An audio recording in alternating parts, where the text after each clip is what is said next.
So you want to try escaping prison during the zombie apocalypse, huh? The same old apocalypse with the comfort of freedom isn't challenging enough for you? But oppressive correction officers and random plane crashes got you down? Fart, gas, carpet bombs, gun-toting bandits? Just how in the hell are you supposed to survive all of that? I don't know, but we're gonna find out.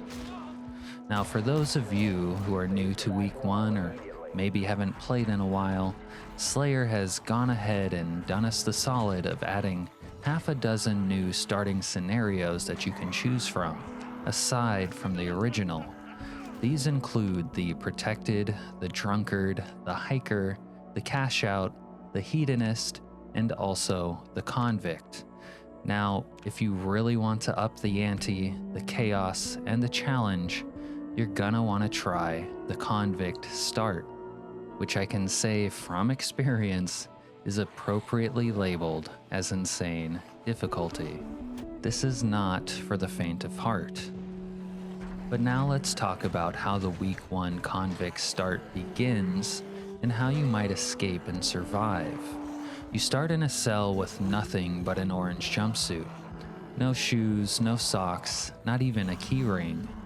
But don't despair, you'll be able to acquire loot very soon, because the sadistic corrections officers, in their wisdom, will open the door for you. Now, there may or may not be zombies on the other side, but the first thing you'll want to do is to check the drawer of your bedside table. In it, you'll usually find a spare jumpsuit and sometimes a few other things. This you can turn into rags to use for bandages. Then you can beat up zombies or even brutalize other cons for their loot. Primarily what you are looking for is a good pair of shoes and a light source, preferably a flashlight, but a lighter can do in a pinch. Usually you'll be able to acquire a water bottle this way, and if you're lucky, maybe even a backpack or a gun. Now there are a few things that you should know right off the bat. Somewhere on the outside, a good Samaritan has taken it upon themselves to help break you out, and a bomb has been set up inside of the prison. You can use the explosion to jump through burnt down walls and to get outside.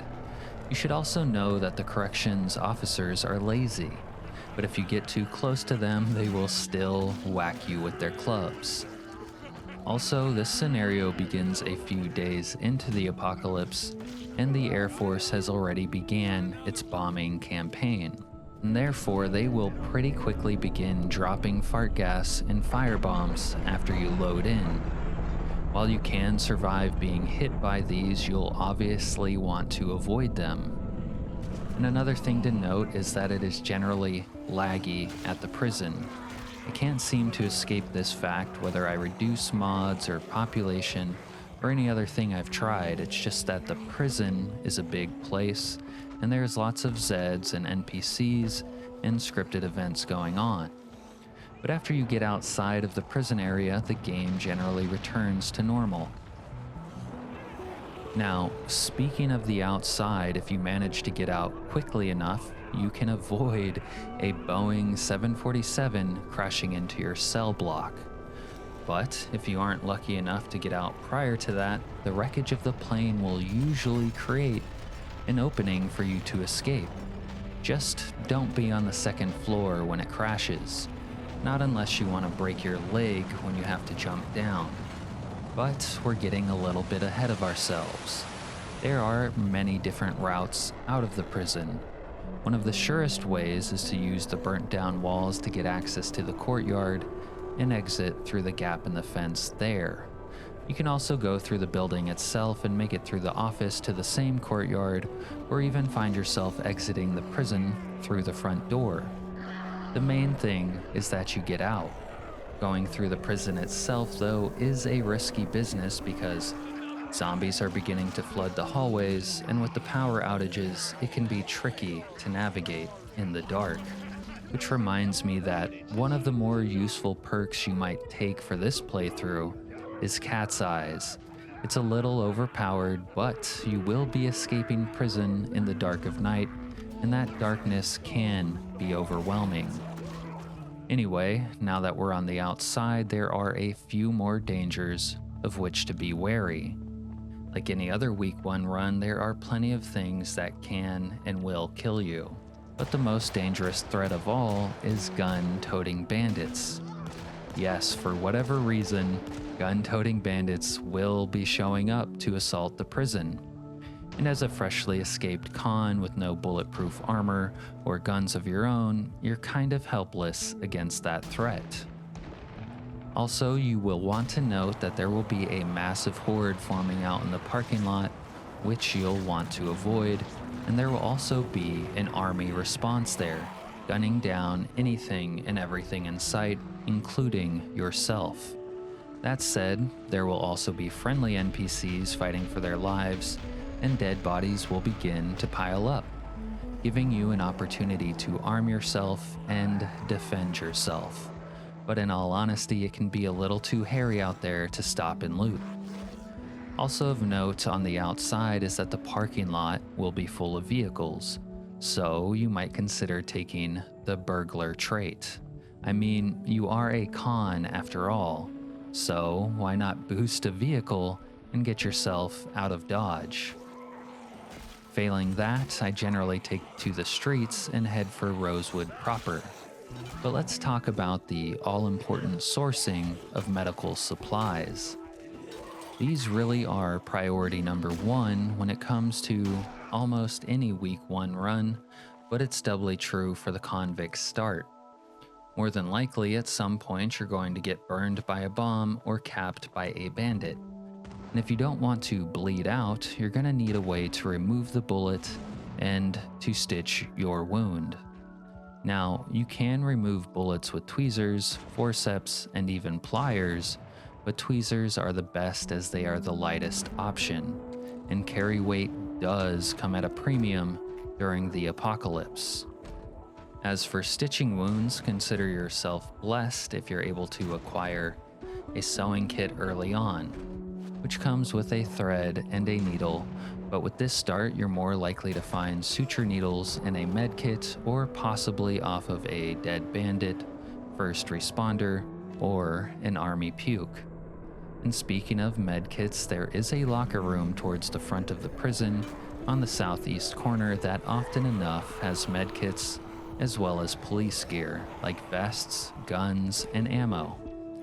The only problem is that it's usually overran with Zeds. Your next best bet to score meds is at the police station inside of Rosewood. This also has locker rooms with gear and, more importantly, med kits. But the road is dangerous and you'll have to avoid the Air Force, hostile bandits, and even the military on the way there. The worst part about getting shot by bandits, as if getting shot wasn't bad enough, is that they will often enough hit you in the legs, groin, or feet, which will slow your movement down to a crawl and make you more susceptible to being overwhelmed by Zeds or hamper your ability to get out of the line of fire, rendering you some sort of helpless sitting duck. This makes getting your medkits all that much more important, as simply removing bullets and stitching wounds can often restore your much-needed mobility. But failing the police station having meds, as sometimes it will not because loot is random, and sometimes the police station simply gets destroyed by a bomb, you can then resort to the Midtown Pharma-Hug, the fire department, or even the nurse's office at the school, if you're feeling particularly desperate. You can also search homes and the dashboards of vehicles.